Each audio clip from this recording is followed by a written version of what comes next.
Hello, everyone. Welcome back to another episode. So, in this episode, we are going to talk about why you need good nutrition. So, I'm going to talk about the different aspects of nutrition, why we need good nutrition, and the influences that are around us that's influencing our bodies that causes us to need better nutrition. So, please stay tuned until the end. You'll get some tips and tricks and things that you can adjust in your lifestyle to improve your nutrition as well. So, let's get into it. So, first, we'll talk about the bodily functions. So, your body needs nutrients. Your body does not need a potato, it doesn't need a mango, it doesn't need those kinds of things. It needs micronutrients. So, what you are eating, your body is going to be changing into the micronutrients that you need. So, you might be eating an apple, a banana, but your body is going to break that down into micronutrients that it can use in the function of the body. So, for example, in a banana, your body might take out the potassium, and your potassium is used in muscle contraction, so it might be sent to the heart, so your heart can contract and your heart can work. So we need to eat micronutrient-rich food. So examples of micronutrient-rich foods would be fruits and vegetables, nuts, seeds, grains. Nutrient-poor food would be animal products, highly processed products, packaged goods, things that come from a shop or a can, instant food. They are usually depleted of nutrients, something like breakfast cereal. So what they do with breakfast cereal is they'll strip the grain of everything else, only the carbohydrate is left. They'll use that carbohydrate to make the cereal, and then they'll add in some vitamins, usually B vitamins, because the B vitamins are the easiest to add to food without any negative effects. For example, if you add iron, it might change the texture, the taste, and the color. So B vitamins are the easiest to add. They are water soluble as well, so they don't affect the end product that much. Whereas fat soluble vitamins are harder to add into food, so you won't find them being added to food a lot. So A, D, E, and K, vitamins A, D, E, and K are not often added to food because it's a much more complicated process. So animal products mainly contain protein. They usually don't contain carbohydrates, they don't contain fiber, and they are deficient in most nutrients. They also just contain mainly B vitamins and water-soluble vitamins, but they don't have trace elements, they don't have a high amount of fat-soluble vitamins.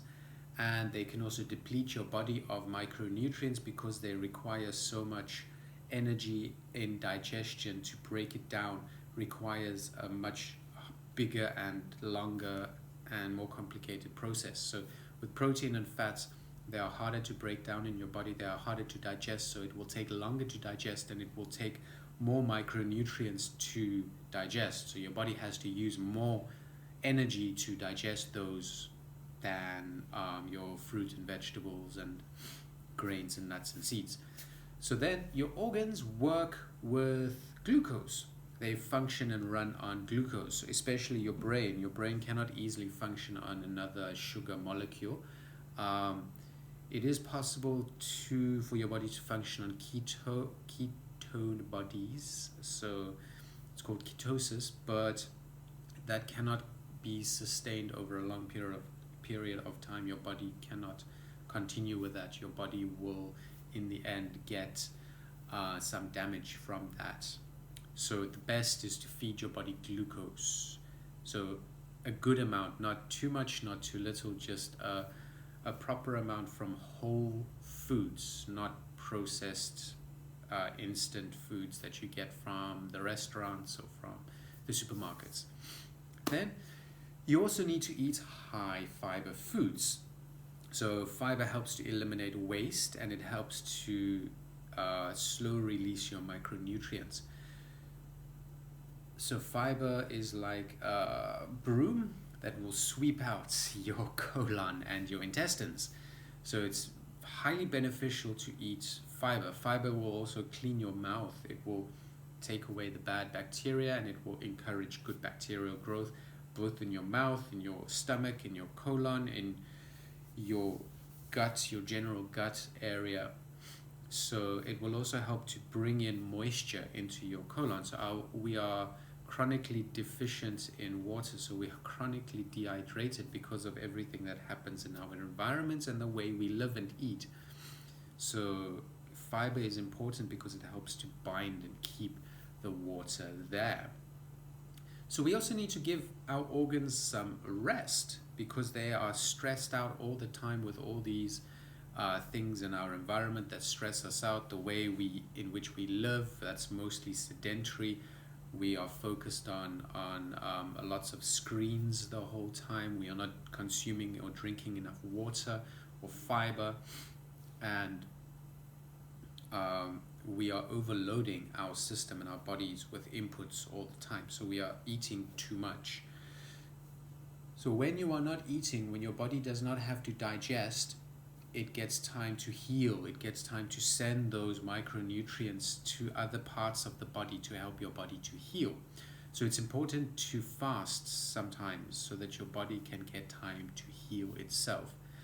So it will move the energy to different parts, the injured parts of your body, so that that can also be healed. So that's your bodily function in short. I'm just going to touch on your lymphatic system as well. Your lymphatic system is a drainage system of vessels throughout your whole body that helps to eliminate waste. So if your lymphatic system is stagnant, basically your sewage system is stagnant. So you want that to be moving, and it moves through having liquid, through sweating, exercise, and eating micronutrient rich foods, so limiting the amount of toxins that come in. So we need to keep our lymphatic systems moving. So let's go into why we need good nutrition. So I've talked about what our body needs in a perfect world that will keep us healthy and functioning well. So now I'll look at the external influences in the environment. So why do we need to follow a good, balanced, whole food, plant-based lifestyle or diet focused on fruit, nuts, vegetables, seeds, grains, legumes? So our environment is structured in such a way as that we have too many inputs, and there are too many things that are constantly irritating our nervous systems and having to be processed by the body.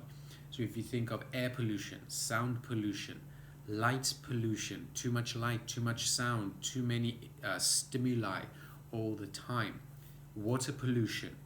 Okay, so these are all pollutants that are affecting us all the time. Then the decrease in micronutrient rich foods, so the decrease in micronutrients in our food due to the soil depletion. So even the fruits and the vegetables have less micronutrients than 100 years before because the soil is being depleted through the agricultural practices. So there is never trace elements or micronutrients added to the soil, only NPK, nitrogen, potassium, and NPK, K phosphate. Yeah, I can't remember now, but anyway, they generally add NPK. My brain has gone blank. NPK, and they don't add this vast amounts of other elements and minerals to the soil. So especially selenium, iodine, they are becoming deficient. Boron, other ones, silica, those are deficient, and the plants are not as healthy as they should be, so we are not getting the nutrition from them that we should be. So then we also have chemicals, the additives, the preservatives, the colorants, the flavorings that are being added. Those are all foreign to our bodies and seen as toxins and need to be eliminated by our livers. So on top of the air pollution, water pollution, soil depletion, sound pollution, light pollution, all of these things, we're also adding in pollution from our foods, the toxins from our foods. Then we are also adding in toxins through chemicals, through our cleaners in our house, the clothes that we wear, the dyes, the fire retardants, the insecticides, the herbicides, the pesticides that I mentioned, the paints, the deodorants, the sprays, the shampoo, the toothpaste, the body wash, the soap, all of those things contain heavy metals and toxins to our bodies. There's research that shows that we are taking in about 5 kilograms of additives in our food, in our cleansing products, beauty products, makeup. All of those also contain things that our bodies see as toxins that have to be eliminated. So 5 kilograms of those. Then we're also consuming 5 kilograms of pesticides, herbicides, insecticides, and all of those things that they spray on the food. So in 1 year, we're consuming or our bodies are getting in about 10 kilograms of toxins that needs to be eliminated. And if it's not eliminated properly, because this is a massive load on our livers, it's going to be stored in the fat in our bodies, the fat cells. So then when you lose weight, all of that is released into your body and it can become dangerous. So that's why it's also important to lose weight slowly and not to release all of those stored elements all at once. So it's good to gradually reduce your weight as well because of all that storage in your fat cells. But that's another point entirely. So then we also have radio waves that are impacting our bodies. Then we have high sugar intakes, low fiber intake, low water or fluid intake, high salt intake, high caffeine intake, which dehydrates us, high alcohol intake, and smoking. So these are all the environmental effects that are harmful to our body. So as you can see, this is a massive load, and if we can reduce this load, so much better for our bodies, because it can start to heal, start to process, and start your liver functioning like it should. Our livers are under an immense amount of pressure to get rid of all of these waste materials or toxins. So as I've mentioned, we need to also include anti-inflammatory foods in our diet, because animal products are mainly inflammatory. So try and eliminate the inflammatory foods as much as possible. Highly processed, high processed sugar foods are also inflammatory. High salt foods are inflammatory. So we need to eliminate these inflammatory foods. So you can still flavor your food with herbs and spices. There's a real vast array of herbs and spices that you can use to flavor your food, and a lot of them are medicinal and they'll aid in this healing process. If I just think of ginger, turmeric, basil, oregano, rosemary, thyme, parsley, there are so many herbs and spices that you might be able to use in your cooking so that it's still wonderfully flavorful and delicious and still healthy and healing to your body. So we need to increase our intake of medicinal and functional foods, which are micronutrient dense. We need to start exercising and sweating, consuming fluid-rich foods and fruit and vegetables, so that we can start increasing our bodily health, start moving our lymphatic systems, reducing the toxin load and eliminating all the waste in our bodies. So other things that we can do is we can include juices in our daily routine. We can reduce the amount of animal products we use, as I've mentioned, increase the fiber intake, increase the fresh fruit and vegetable intake, increase our intake of seeds, sprouts, microgreens, mushrooms, those kind of medicinal and functional foods we need to increase, as well as the herbs and the spices. So decrease the amount of processed foods that you eat. This can be done through meal preparation or taking some snacks with you. So nuts, seeds, fruit, these can be taken with you as snacks. And they're also fluid rich. So if you think of vegetables and fruit, they're extremely fluid rich. They are upwards of 70% fluid. So if you are eating your fluid, you don't need to drink as much fluid. And remember that things that we are taking in are also dehydrating our bodies.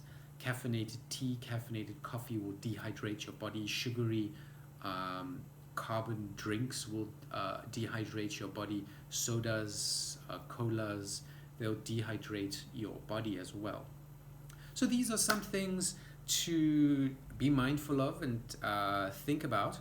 So we really need good nutrition. We need to take care of our bodies if we want to stay healthy. No one wants to be sick. Everyone wants to be healthy. So look out for these things in your life. Try to make a change. I only give you the information. You need to try and incorporate that into your life. If you need help with that, please comment, get a hold of me. I can help you with that as well. I can be a support system for you. I can help you work through that. I can give you some hints and tips as well. So check down below for my social media details and my email, or just drop a comment. And remember, if you like this video, share it around, subscribe, hit the bell. That really helps with this channel and sharing this good information to everyone around. Then as always, have a good day, stay healthy, and to God be the glory.